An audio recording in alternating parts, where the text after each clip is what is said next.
Hi kids, welcome to Terry on Tuesday. Coming to you once again from the kitchen of creation, or as I'm beginning to call it, the kitchen of chaos, where as you can see, lots of stuff is going on, plus a scene from 2001: A Space Odyssey.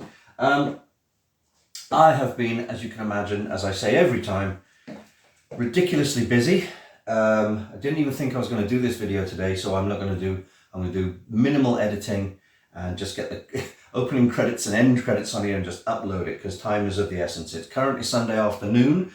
We are filming tomorrow. We did some rehearsals last week for bloody students. We're filming a really fun scene tomorrow. It's going to be outdoors. It's going to be in the dark. And I'm hoping the weather forecast looks good. It currently looks dry for after dark, so fingers crossed.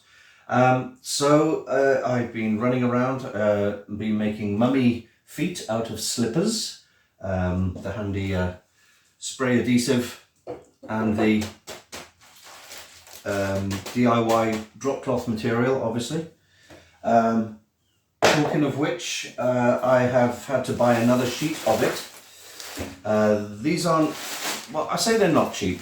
I mean, this is 3.67 meters by 2.74 meters. That's 12 foot by 9 foot, and it's 18 quid, which isn't bad. So we're on our third one now, and I think with this third one cut into mummy bandage strips, dyed and trimmed, I think that'll be enough for two mummies. Now we've got to have another two in the new year, but this should be enough for the two we've got so far. So I'm guessing another 3 of these in the new year. So I have to tea and coffee dye this one until it looks reasonably brown and filthy. There's obviously some spray paint on there as well. So I've got to do that at some point in the next few days. That's for the 29th. But for tomorrow, it's just 3 actors doing funny dialogue. Hopefully they'll be able to make my poor attempts at humour a bit better on screen. This is not the obelisk from 2001. It's actually a box. Remember my Andor thingy? Well, I built this out of EVA foam, so it's quite light. And I've got some command strips on here, you know, the Velcro strip things. I'm hoping these are going to be enough to stick it to the wall above a doorway, because this is supposed to be like a roller shutter enclosure where the shutter would come out from there. It's very basic, very light. I'm probably going to give this a coat of paint, maybe even some steel. I've got some silver tape to put around here to make it look a little bit less like an EVA foam box. But I was doing that at about 1 o'clock in the morning, and you may notice behind the mummy mask that I was making to try and copy our first one is pretty much finished.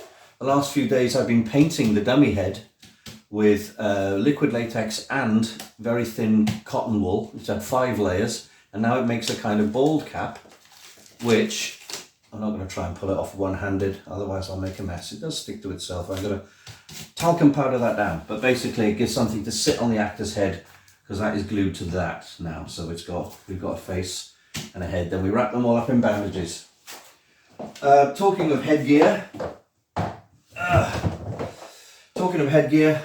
Mr. Vlahurg, as you can see here. So what I've done now, I've put dark, you can see some black mesh behind all the holes. Still quite, you know, if you put it up against a light thing, you can see through it. But you put it up against dark, or if I put it on, it's pretty dark and you should only be able to see the red. That's pretty nice now. I think I'm happy with that. Right, yeah, so coming up to the final parts, you may notice the white stripe.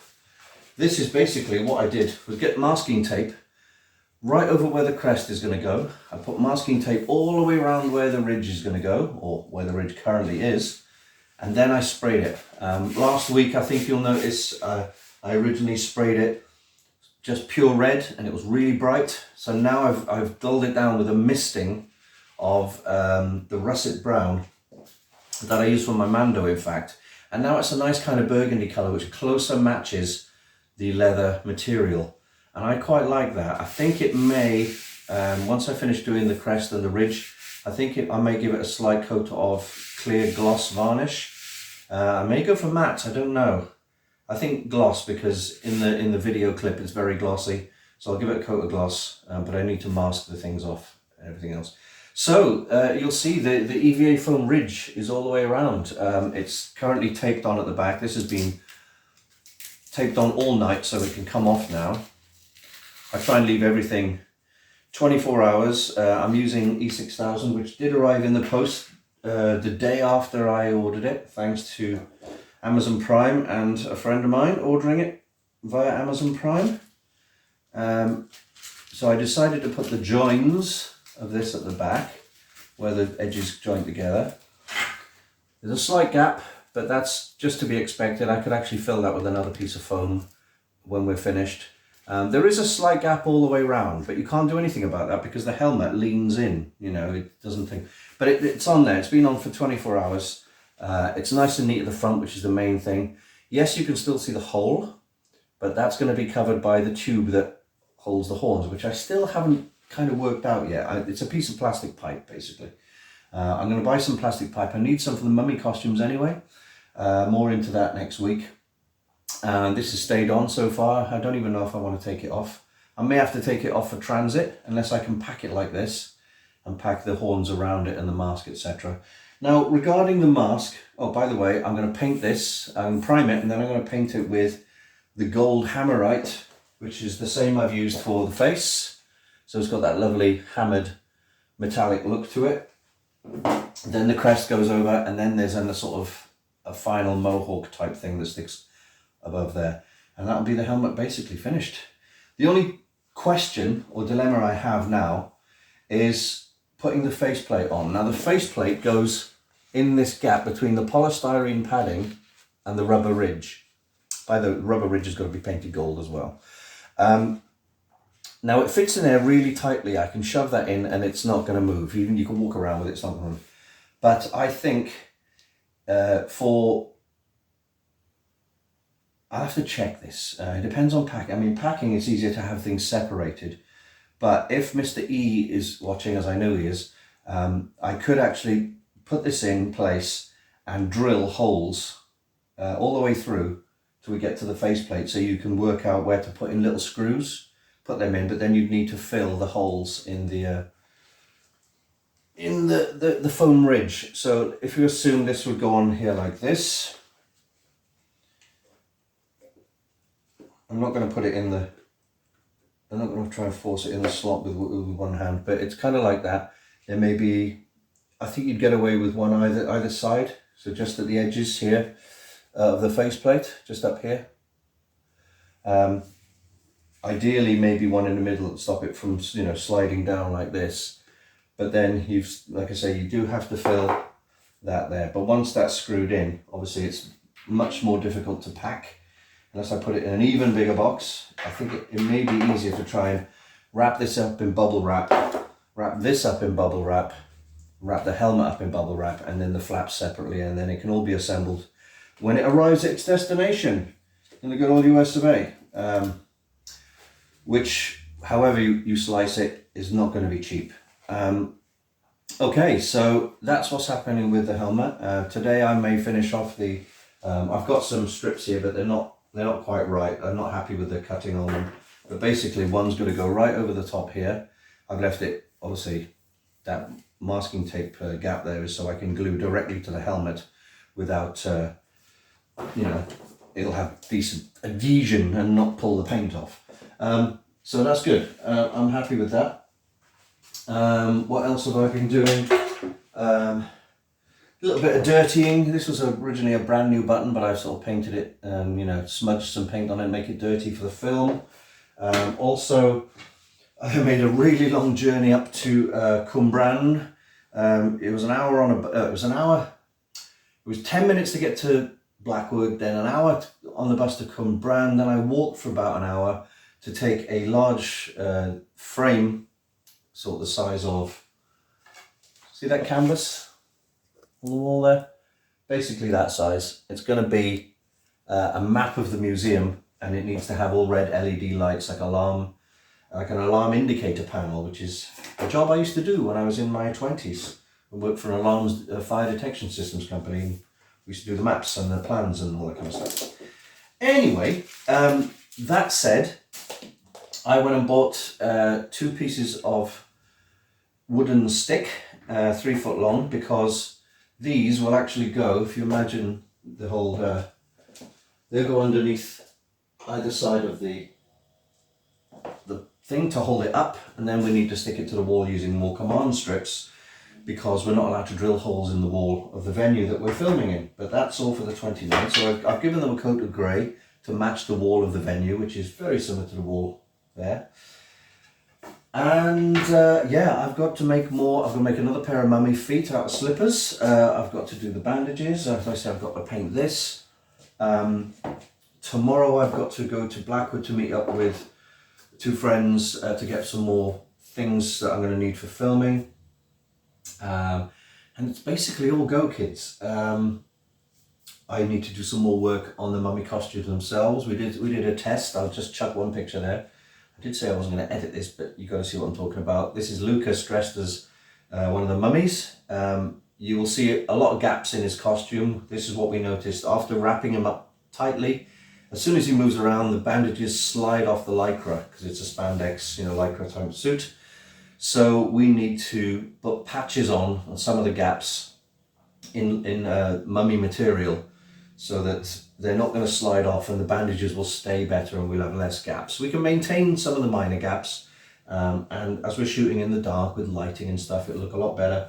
But I want to make sure that the elbows and the under the arms and in between the legs especially, it's covered with bandage material that's glued to the spandex costume, so there's less chance of it sort of all sliding off and gathering in places. So it seems to be working quite well. Hopefully next week, I don't even know what date it is next week. This week coming up, as you're watching it now, Tuesday, we will have filmed. Wow, I wonder what it's like. Time travel.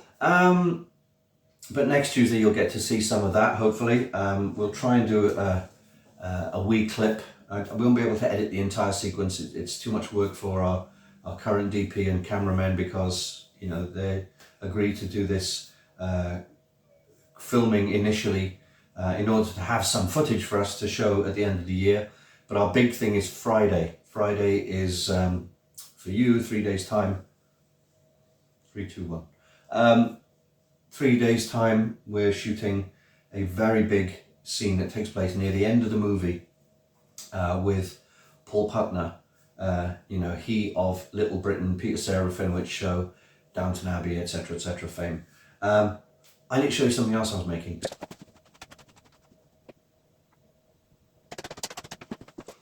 I'm back with Anx. Source of much anxiety. Yeah, so basically this is the stunt one, this is the hero one. The difference is the hero is a little bit neater. I haven't quite finished painting it. The scarab is painted, well, all the colours are painted with nail varnish or nail polish.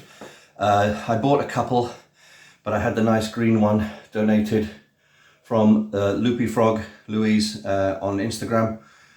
She's an expert at nails and stuff. So now obviously you'll notice how scruffy some of this detail is.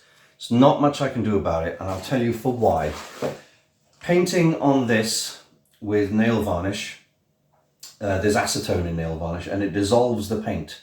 So you've got to go quickly, otherwise you pull the gold off.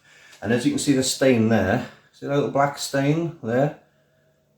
I'm just trying to get it. There's a black stain there. It's where some paint dripped and I smudged it and it took the gold off, which I'll give it a quick touch up. But yeah, you've got to be quick. I can't just dip it in and use it like normal paint. Hence the rushedness of the colours, but they're not terrible. I've still got to do a line of dark blue at the top here somewhere. Anyway, it looks pretty good. Some of these, and this one here, the green scarab has had a coat of clear nail polish on top, so it's really nice and protected and really shiny. I'm happy with the gold. This wasn't the gold I wanted. I wanted the gold from the Canopic jars, which was even brighter, but this stuff is still pretty good. So thanks to Jay for giving me the gold that we bought at the last car boot sale. £3, what a bargain. Tetrion gold, very good paint.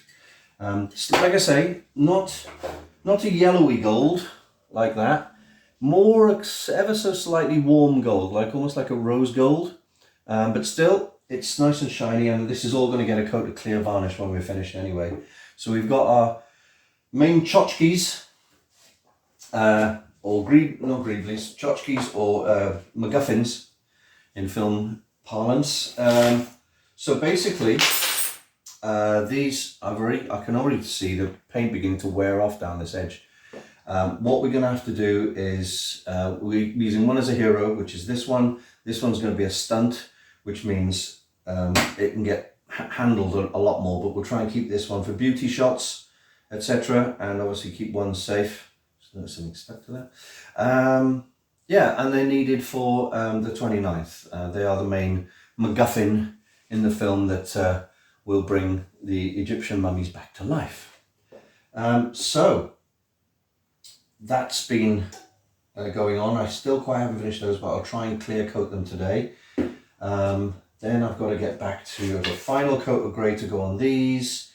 Then I think I may be painting this grey anyway while I've got the paint out. It'll fit in better with the thing. I mean, like I say, I may put a strip of silver tape on it to make it look a little bit more high tech.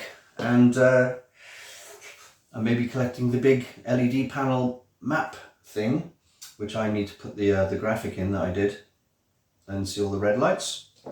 The pretty red lights, and we need that for the 29th as well. So thankfully, all the stuff on Monday for you yesterday is just 3 actors and minimal props and is shot outdoors. But the 29th is the big production. It's not the entire movie. It's one scene that we did rehearse a few days ago, and we got together pretty quickly. We got it together. It's a complex scene with 4 people, 3 actors and 2 mummies all moving around at the same time and fighting and scrambling and all this kind of stuff. And I was worried that it would be a logistical nightmare, but we found a way of making it work. Hopefully it'll be reasonably funny and action-packed and a little bit scary. And yeah, watch this space. We will be sharing everything we filmed for you yesterday and on Friday the 29th with Paul. We'll be sharing all that by the end of the year to give you a flavour of what the film's all about. So keep it here.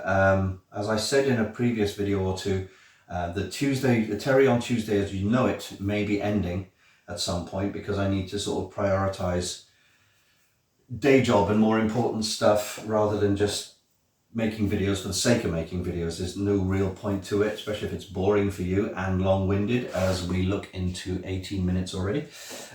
Yeah, so I will be popping up videos occasionally, mostly for the next, at least for the next year, to do with the film, as and when I can report on it. And nice to have a kind of video diary, a little behind the scenes.